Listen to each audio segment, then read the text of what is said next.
Apa maksud Yesus dalam hal ini? Yaitulah tegas terhadap diri sendiri. Mampu mengendalikan kecenderungan berpikir negatif mengenai orang lain.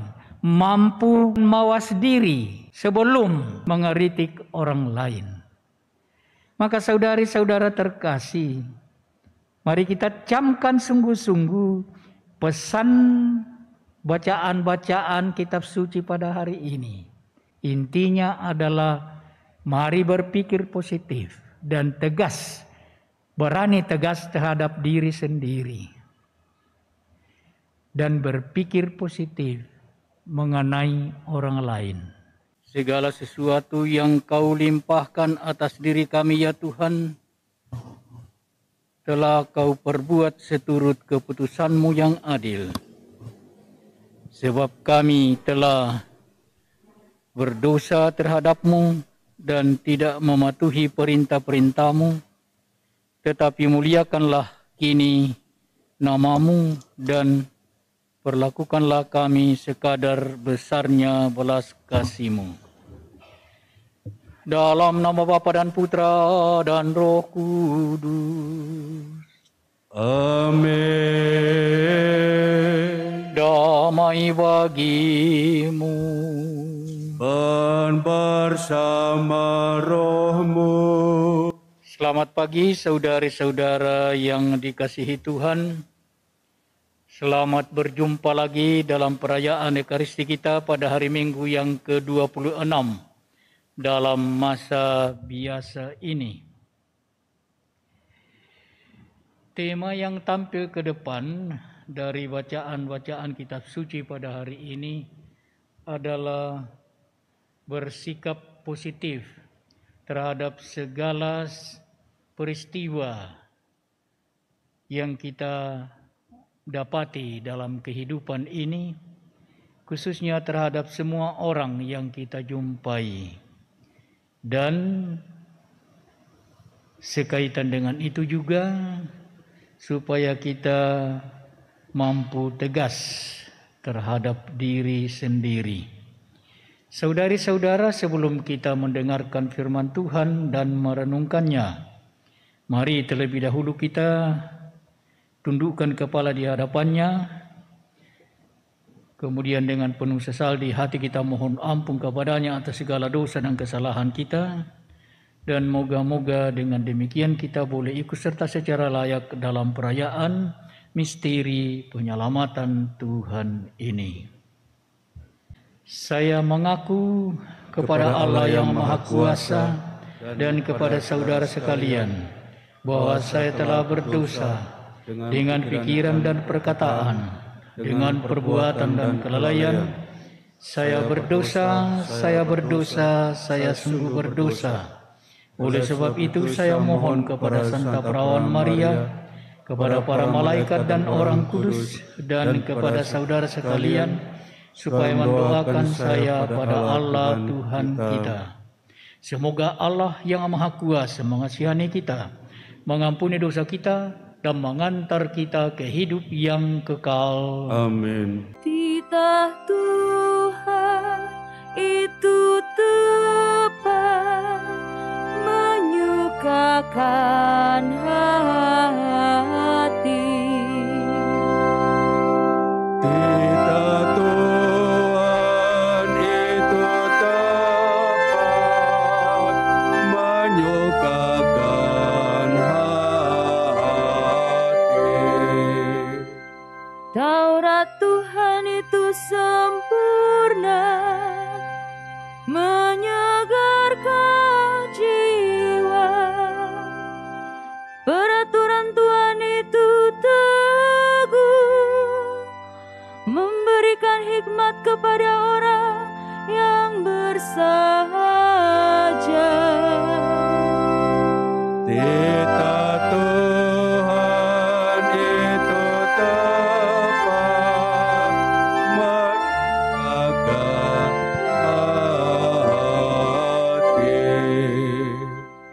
Takut akan Tuhan itu suci, tetapi untuk selama-lamanya.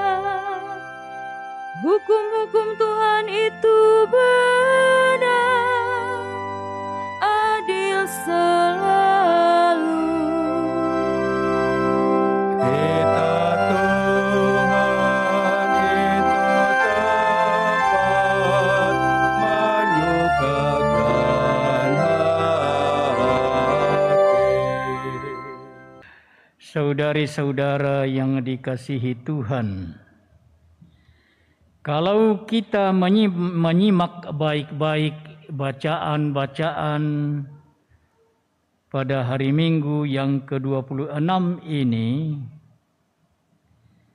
kita akan melihat, dan itu secara lebih jelas tampil dalam bacaan pertama dan bacaan Injil, pesan atau amanah dari Allah, dari Tuhan, agar kita mempunyai pikiran positif terhadap semua peristiwa dan khususnya terhadap semua orang yang kita jumpai dalam kehidupan ini. Dalam bacaan pertama yang diambil dari kitab Bilangan, diceritakan bagaimana Allah membagikan rohnya kepada 70 orang agar mampu membantu Musa dalam memimpin bangsa Israel yang besar itu, yang terkenal bandel. Tapi ternyata masih ada 2 orang, yaitu Eldad dan Medad, yang tidak tergolong dalam 70 orang pilihan Allah itu. Dan orang-orang mendapatkan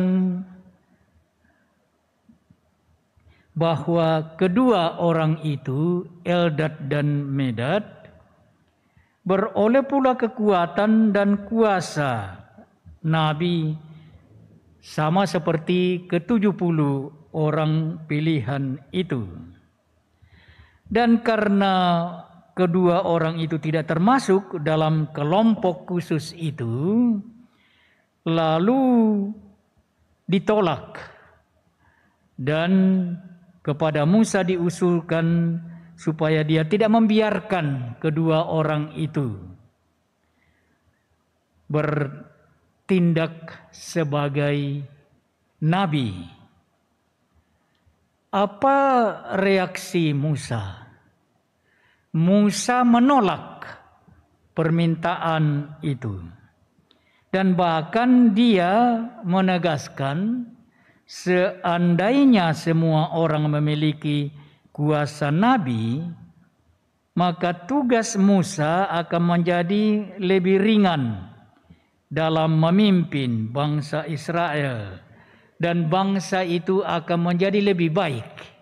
Semakin banyak nabi di kalangan bangsa itu semakin akan menjadi baik. Peristiwa yang kurang lebih serupa kita temukan lagi dalam Injil hari ini, yang dikutip dari Injil Markus. Yohanes melapor kepada Yesus bahwa ada orang yang memanfaatkan nama Yesus untuk mengusir setan, dan dia berhasil. Tapi dia bukan dari kelompok Yesus. Dia mengusir setan atas nama Yesus, tapi dia bukan dari kelompok Yesus. Maka murid-murid melarang orang itu untuk berlaku demikian. Kau bukan kelompok Yesus. Mengapa kau mengusir setan atas nama Yesus? Apa reaksi Yesus terhadap laporan itu? Reaksinya kurang lebih sama seperti reaksi Musa. Jangan kamu larang orang berbuat baik atas namaku. Mengapa? Karena tidak mungkinlah seorang yang mengatasnamakan namaku untuk melakukan tindakan yang baik sekaligus mengumpat aku. Saudari-saudara, apa pesan, apa amanah dari reaksi Musa dan Yesus terhadap kepicikan reaksi orang-orang. Yesus dan Musa menyampaikan sebuah pesan yang sangat-sangat relevan untuk kita pula. Betapa mudahnya, betapa seringkali kita sudah mempunyai gambaran hitam, gambaran tidak baik mengenai orang lain. Dan apapun yang dibuatnya selalu kita pandang dengan kacamata negatif, kacamata hitam.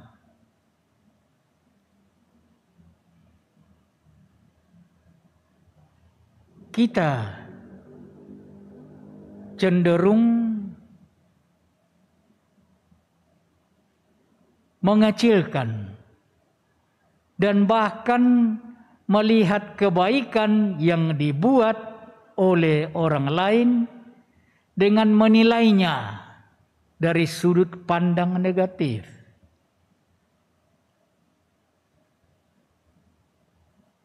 Itu reaksi manusiawi dan spontan. Dan saya kira khususnya dalam dunia kita dewasa ini yang dipenuhi dan diwarnai oleh hoax, memang kecenderungan kita ialah reaksi negatif terhadap apa saja yang baik yang kita temukan dalam setiap peristiwa atau pada orang lain. Kita cenderung secara spontan menilainya dari sudut pandang negatif. Oleh karena itu saudara-saudara, pesan kitab suci bagi kita dalam kecenderungan normal, kecenderungan biasa seperti ini menjadi sangat relevan dan penting bagi kita. Dan di sini terungkap bagaimana sesungguhnya kita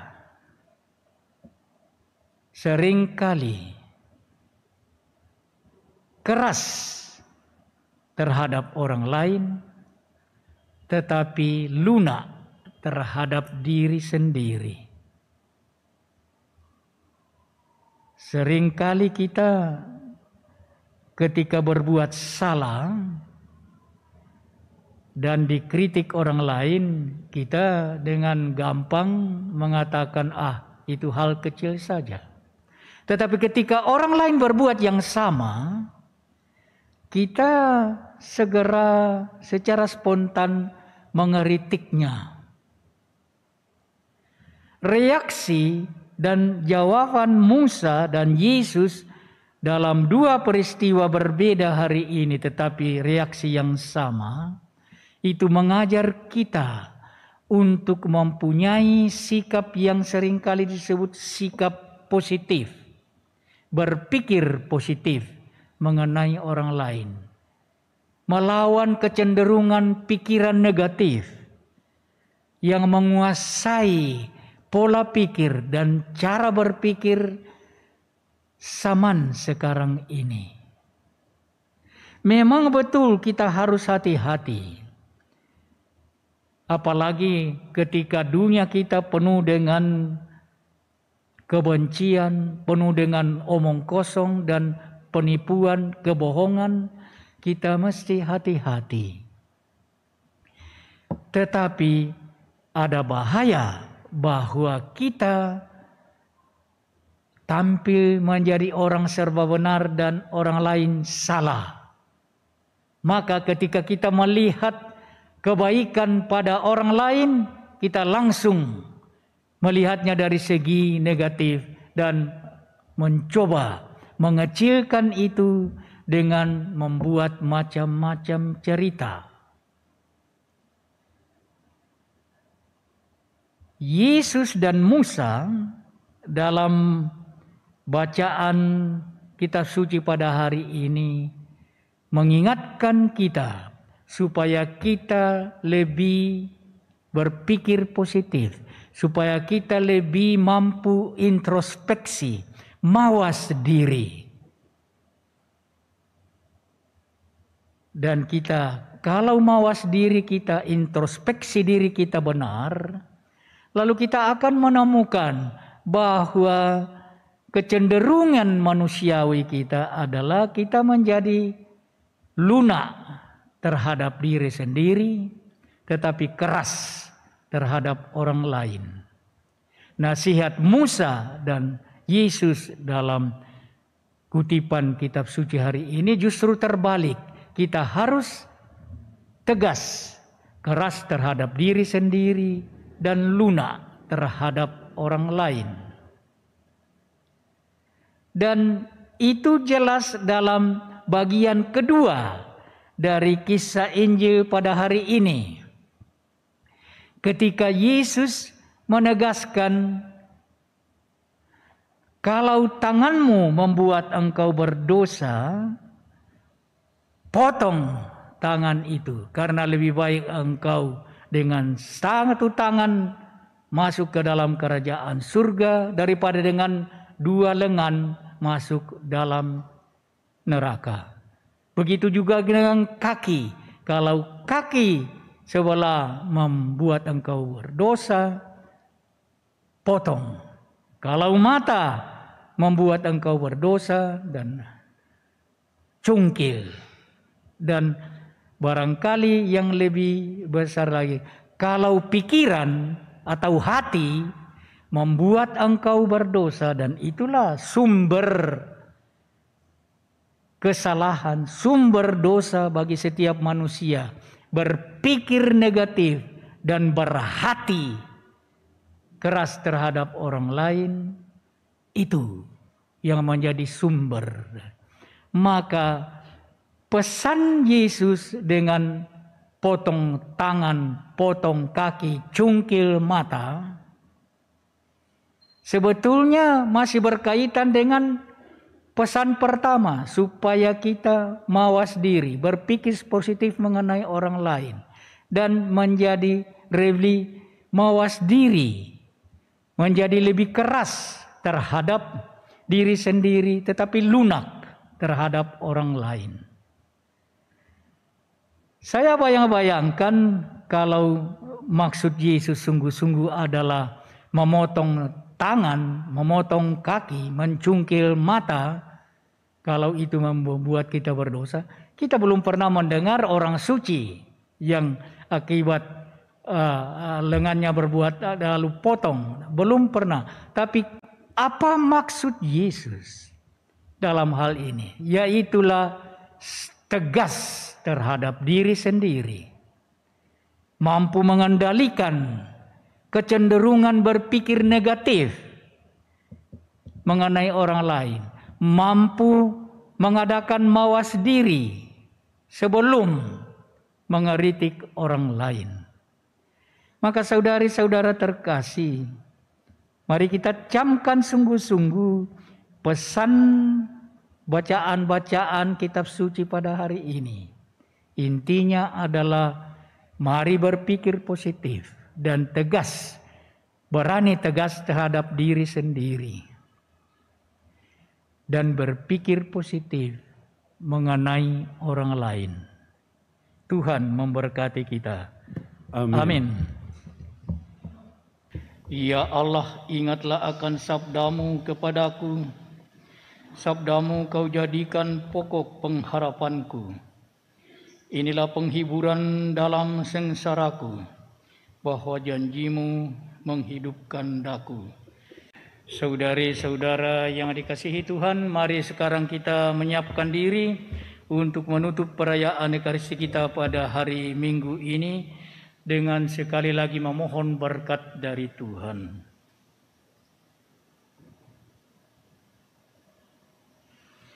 Tuhan bersamamu dan bersama rohmu. Semoga nama Tuhan dimuliakan dari sekarang ini sampai selamanya. Pertolongan kita dalam nama Tuhan yang menjadikan langit dan bumi. Semoga Allah yang Maha Kuasa memberkati saudara sekalian, Bapa dan Putra dan Roh Kudus. Amin. Saudara-saudari, pergilah dalam damai sambil memuliakan Tuhan dengan hidupmu. Syukur kepada Allah.